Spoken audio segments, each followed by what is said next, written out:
Good morning, dolls, and welcome to Little Gretchen's Workshop. So today I'm going to reupholster two chairs that I purchased in a haul previously. I will leave a link in the description from when I got them, but today I'm going to put new cushions and new fabric on them for the wedding.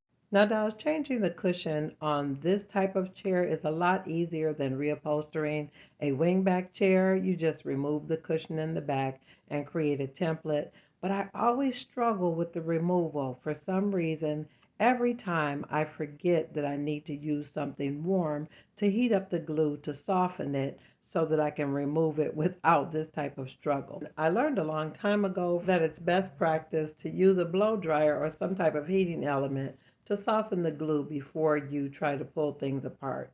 And why every time I forget that, I don't know.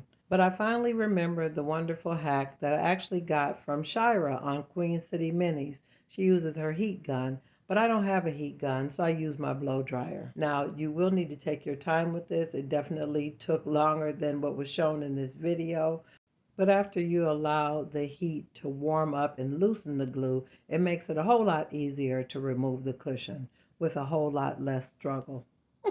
And you definitely want to smooth it out and use it to create a template to make your new cushion. Now, even after heating up the glue, it still was quite a bit of glue left over on the backs of the chairs. And I did take a moment to examine the existing cushion to see how thin the foam was and to see how they created the template. And you can see they cut the little slits around the curves to make sure everything laid down neatly. So I just need to use this to create a template. And I am going to take time to remove the old glue and the rest of the residue. Now you see me here picking at the old glue because I want it all to be gone, but it's not necessary to remove it all to complete this process. Now here I'm showing you I created templates with the old cushions for the seat and for the back of both the chairs. And I did that just by tracing the shape of the old cushions onto a piece of this thin cardboard. Now I didn't show it in the video, but I did go over the chair with some lacquer thinner, and you do need to use nitrile gloves when using a solvent like that, but it did remove some of the shine, but it definitely dissolved all of those big chunks of glue out of the seat and the back of the chair. And this is just a quick glance at the type of cardboard I used. So dolls, don't stress yourself out. Just use any type of thin scrap cardboard that you have on hand. Now, when it came to the actual cushion, I had a leftover old shoulder pad that was nice and thin, and I had this beautiful piece of silk my friend Kim sent me. It's a beautiful piece of Dupioni silk in kind of a greenish olive color, but then it kind of had almost a reddish cast to it and beautiful texture. So I thought it looked really rich, very Victorian, and I thought it would be perfect to give these chairs a rich upgrade. Now you can see in this frame I'm trimming off the excess around the edges of my template.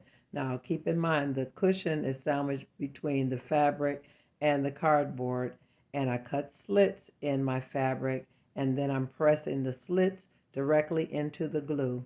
And you just want to follow that process all the way around the whole perimeter of the little cushion, and I think that turned out really, really cute.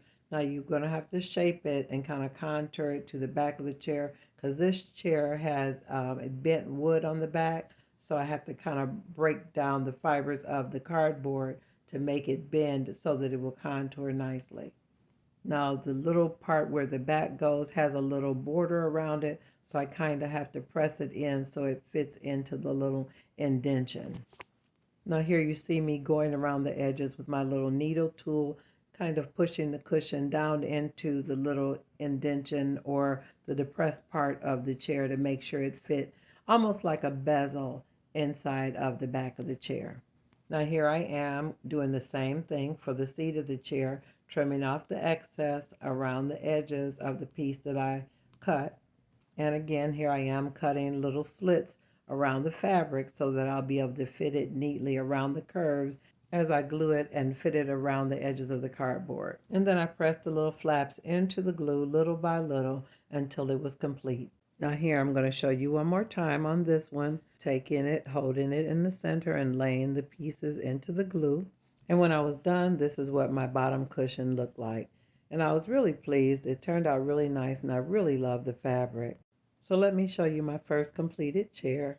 I think it looks really good and it really upgraded the look of it. And I'm really, really tickled about how it looks.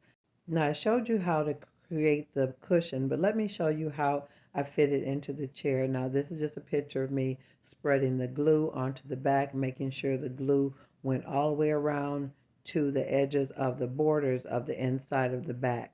You don't want it to be bunchy. And then when I placed it in, I pressed it very gently so that it went down into the bordered or the bezel part of the chair. I call it a bezel because it reminds me of trying to fit a flat stone into the setting. And after everything is flat and tucked neatly into the border, I allowed it to dry.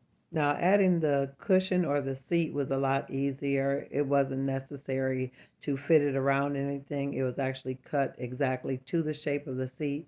So I just added my glue, an ample amount all the way around the borders. And after adding the borders, I did spread it around. And then I placed my little cushion right on top of the glue. And I just held it for a bit. Now, it may be a good idea to tape it down to make sure it doesn't curl up, but it turned out really, really nice, dolls. I'm really, really pleased with the look of this chair and really happy to be finished with this project. So, in light of me completing these last two chairs for the wedding ceremony, I think it's safe for me to go ahead and make the announcement as to when the actual wedding is. So, make sure you stay till the end of this video. But if you've enjoyed this video today and want to see more content like this, go ahead and subscribe. And always look for me on Mondays and Wednesdays after 7:30 p.m. Eastern Standard Time. So it's official. Marguerite and Sadi's wedding date is Monday, August 12th at 7:30 p.m. Eastern Standard Time. View the entire ceremony right here on Little Gretchen's Workshop. Full details are in this invitation. So there's no RSVP necessary, and I have plenty of seating. So I'm looking forward to seeing you on the next episode of Little Gretchen's Workshop. Bye-bye now, dolls.